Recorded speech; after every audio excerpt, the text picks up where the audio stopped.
Welcome back to the program. Ladies and gentlemen, as we know, on May 1st, U.S. President Donald Trump declared that countries continuing to purchase oil or petrochemical products from Iran would face secondary sanctions. This move came amid ongoing negotiations between Washington and Tehran over Iran's nuclear program. However, the fourth round of talks was postponed due to logistical and technical reasons, according to Iranian Foreign Minister Abbas Araqi and Omani Foreign Minister Badr bin Hamad al-Busaidi, who is attempting to mediate a deal between the U.S. and Iran. Meanwhile, U.S. State Department spokesperson Tammy Brooks confirmed in a May 1st press conference that there was no fourth round of talks between Washington and Tehran. She stated that the United States had never confirmed participation in what many believe to be a fourth round of talks scheduled to take place on Saturday in Rome. We hope another round of negotiations will take place in the near future. She said. Trump's announcement came one day after the U.S. State Department imposed sanctions on 7 companies it accused of engaging in illicit Iranian oil and petrochemical trade. This list includes 6 entities based in the United Arab Emirates, 1 company in Turkey, and 1 Iranian firm.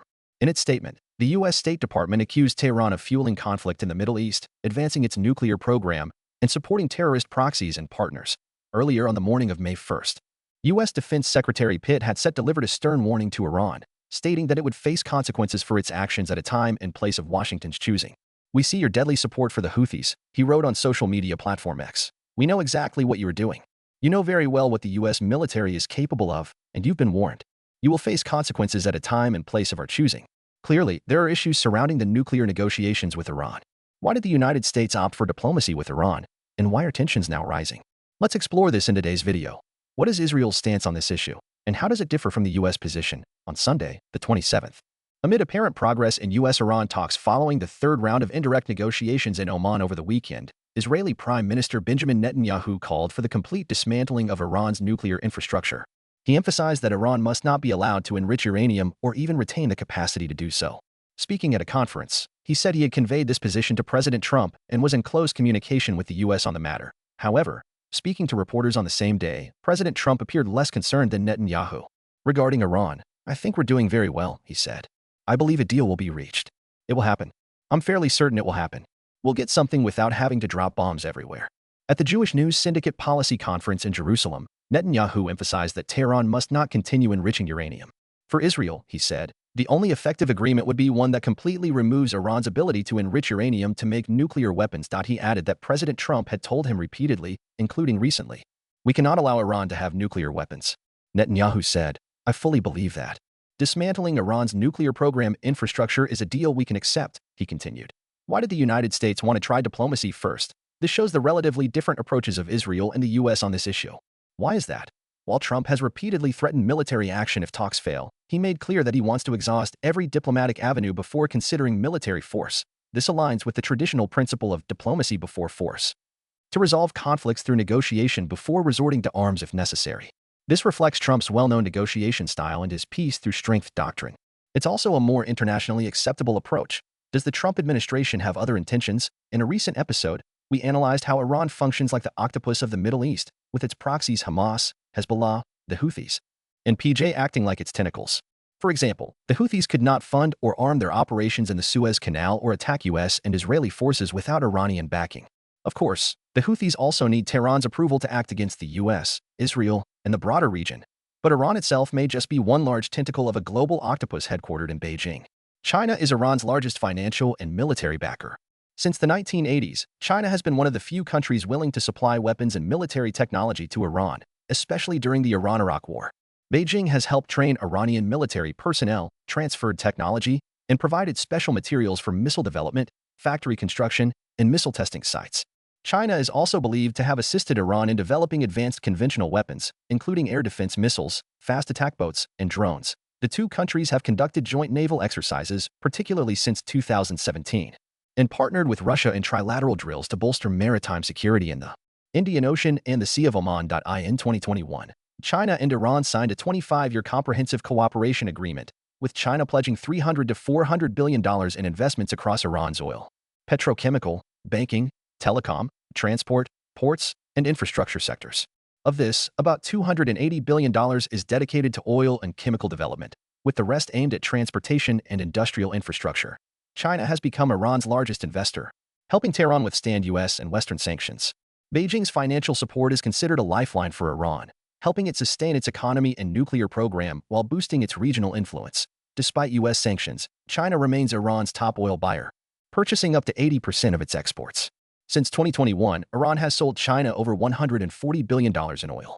Oil revenues account for 60 to 70% of Iran's national budget, so China's continued purchases are a critical financial lifeline for Tehran to survive and fund regional activities. In this context, Iran is heavily dependent on China. Calling Iran a major tentacle of the Chinese octopus is not an exaggeration. Of course, neither side wants this suzerain, vassal relationship to be too obvious. But should Tehran ever negotiate with Washington independently, Beijing would certainly be displeased. Conversely, if an opportunity arises to weaken the Beijing-Tehran axis, Trump would no doubt seize it, just like his 2018 talks with Kim Jong-un. Even if unlikely to succeed, there's little to lose by trying. The same logic applies to both business and politics for Trump. He once wrote that this was especially true in New York real estate, where you deal with some of the smartest, toughest, and most cunning people in the world. I enjoy going up against them, and I enjoy beating them. Trump enjoys negotiations. The more cunning the counterpart, the more he wants to outplay them. Perhaps that's why he negotiated with Kim Jong-un, Putin, Xi Jinping, and now Iran. But Israel is different. Unlike the U.S., which is far from the Middle East conflict zones, Israel sits atop the region's flames, having spent decades fighting and suffering at the hands of Iran's tentacles, Hamas, Hezbollah, PJ, and the Houthis. Unlike the vast and powerful U.S., surrounded by weaker neighbors like Canada and Mexico, Israelis live in a small state encircled by powerful enemies who infiltrate society itself. They must dig in and stand firm to avoid being pushed off their land. Former Israeli Prime Minister Golda Meir once told Joe Biden that Israel had a secret weapon. Biden expected her to say they had nuclear bombs, but she said, "We have no other place to go." Iran denies seeking nuclear weapons but has accelerated uranium enrichment to 60%. Far beyond civilian needs and just a short step from weapons-grade. It is also advancing its ballistic missile program and openly calls for Israel's destruction, Netanyahu said. A bad deal is worse than no deal. Arguing that the only acceptable deal would be like the one Libya agreed to in 2003, complete dismantling of both military and civilian nuclear programs. Israel knows repeating that kind of deal is difficult, and Iran is determined to avoid it. So we must revisit the lessons of history. Does Iran truly want to negotiate with the United States? Netanyahu cited Libya's WMD deal as a precedent. But let's first discuss North Korea. As early as 1959, North Korea had a Soviet-built plutonium reactor, and by the 1980s, signs emerged that the Kim regime was pursuing nuclear weapons. Under Soviet and Chinese pressure, North Korea signed the Non-Proliferation Treaty in 1985. However, by 1992, the IAEA discovered plutonium was being diverted from a power plant to a secret weapons program. The early 1990s marked a period of collapse for global socialist regimes. To avoid this outcome, the Kim family, under the leadership of Kim Jong-il at the time, decided to use their nuclear card to protect the regime. On May 12, 1993, Kim Jong-il made a shocking announcement that North Korea would withdraw from the Nuclear Non-Proliferation Treaty, NPT, though he didn't act on it immediately. During the 1990s, the United States came very close to war with North Korea. Madeleine Albright, the U.S. ambassador to the United Nations at the time, later wrote in her memoir that the Clinton administration had seriously considered military strikes and was concerned about North Korea's reaction from its Yongbyon facility. However, diplomacy was eventually considered the better option. Negotiations began, and in October 1994, the two sides reached a framework agreement. Under this agreement, North Korea would shut down its Yongbyon reactor and seal the plutonium fuel rods it had reprocessed for a weapons program. In return, the United States would send fuel shipments and assist North Korea in building 2 civilian nuclear power plants. However, North Korea cheated the agreement by continuing to develop its nuclear weapons program. Meanwhile, the U.S. likely believed the problem had been solved. The terrorist attacks of September 11, 2001, led the U.S. under President George W. Bush to focus on preventing so-called rogue states from acquiring weapons of mass destruction. This policy led to the Second Iraq War in 2003, launched based on the assumption that Iraqi President Saddam Hussein possessed chemical and biological weapons and was maintaining an active nuclear weapons program. However, that assumption turned out to be false. No such stockpiles were ever found, and the reconstruction of Iraq turned into a bloody and costly conflict. Nonetheless, the war had unintended side effects. In Iran, Supreme Leader Khamenei was reportedly persuaded to halt his weapons program. In Libya, President Muammar Gaddafi, alarmed by Hussein's downfall, suddenly announced he would give up all weapons of mass destruction programs, including nuclear, chemical, and biological arms, and allowed international inspectors to oversee the disarmament process. He even disclosed dark secrets about illicit nuclear deals, most notably that Pakistan's top physicist, Aq Khan, had run a black market network supplying nuclear technology to hardline regimes like Iraq, Iran, Libya, and North Korea. Meanwhile, Kim Jong-il remained undeterred. In 2003, he made good on his threat from a decade earlier. North Korea formally withdrew from the NPT. Since then, the U.S. has not invaded North Korea or attempted to overthrow the Kim dynasty. Instead, the Bush administration responded with diplomatic measures. Did these diplomatic efforts work? In 2005, North Korea signed a joint statement with the U.S., China, South Korea, Japan, and Russia, committing to abandon its nuclear weapons in exchange for more foreign aid. But that promise proved hollow. On October 9, 2006, North Korea conducted its first underground nuclear test, with a blast equivalent to the atomic bomb dropped on Hiroshima in World War II. Since then, North Korea has become more defiant, conducting 5 more nuclear tests, each more destructive than the last. Today, North Korea is believed to possess up to 50 nuclear weapons, with increasingly advanced technology. Meanwhile, the U.S. and the West have continued to rely on diplomacy. As for Gaddafi, after abandoning his nuclear ambitions in 2005, he was overthrown by rebel forces in 2011. While fleeing the capital, he was found hiding in a drainage pipe beneath a highway, where he drew his last breath. After President Bush came President Obama, who focused on containing Iran's nuclear program while largely ignoring North Korea. Then came President Trump, whose use of diplomacy with North Korea was considered the only viable option. Andrei Lankoff, author of The Real North Korea, told the Free Press in an interview that North Korea's leadership truly believes that if they give up their nuclear weapons, it would only be a matter of time before they share the fate of Saddam and Gaddafi. If North Korea believes this, then Iran, which has close ties with North Korea, likely believes the same. And behind Iran stands China. Many political observers agree.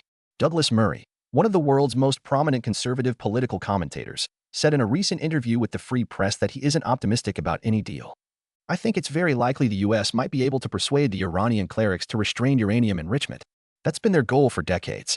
Now people are talking again about Iran having nuclear energy for peaceful purposes, and it's painful for some of us, because we've seen this before.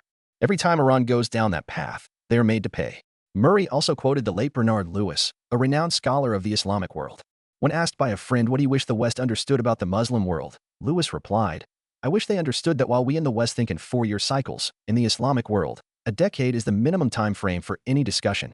According to Murray, while leaders like Obama and Trump come and go, the goals of the Iranian clerics remain unchanged. Even Israel seems to have little faith in diplomacy.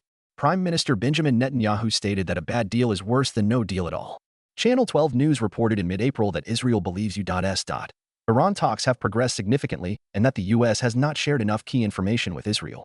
Netanyahu also warned that if the U.S. agrees to an overly lenient deal, Iran will simply stall until Trump's term ends before resuming its nuclear ambitions. Will war with Iran erupt if talks fail?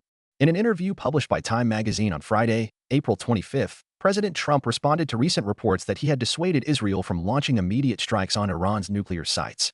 He told Time that while he didn't completely block Israel's plans for joint strikes, he didn't actively support them either. In the end, I left it to them, but I said I preferred a deal over bombing, he said. However, Trump added, "I would be very willing to get involved if we don't reach a deal.